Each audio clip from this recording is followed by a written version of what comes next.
Hi, welcome back to my channel. My name's Stacy. So I was watching a special on Brian Koberger. It's kind of someone talking about the Dateline special, but they've noticed a name that was mentioned, I think in the Dateline special, but in one of the docu-series that have been done on the Idaho murders. Supposedly one of the search phrases, like in addition to Bundy and some other things that I don't want to mention that he Googled, he Googled a woman named Joyce LePage. And what's interesting is that is true. She is a suspected Bundy victim.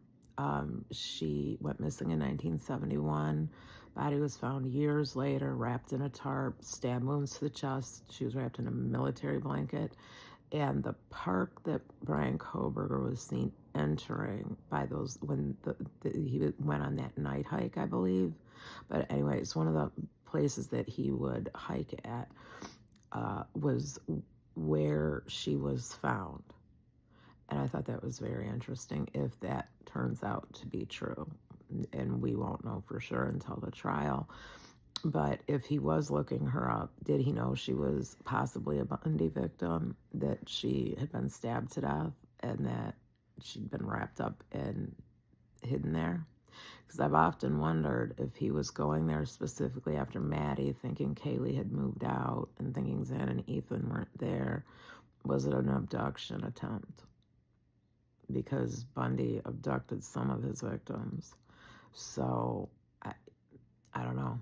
I find that interesting. That really stood out to me. I was like, wow. So if I can find the YouTube channel I'm watching, I will link it in the description so you guys can go watch it. But and it's about 55 minutes in, they start talking about it. It's in the description bar on the bottom. But yeah, I thought that was very interesting. Did he know who Joyce LePage was? You know, did he Google her? And was that why he was at that park?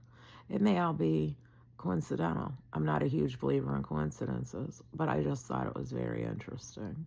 I mean, I make no accusations of anything. I just find it interesting. You know, we'll see if it's ever presented to the jury and if the jury makes anything of it. I doubt that would make it into the trial anyway, but I do think it is interesting. So if you can, please give me a like, subscribe to the channel. I'll be back on a little later after the lunch updates in the Diddy case. Thank you. Have a good day. Bye.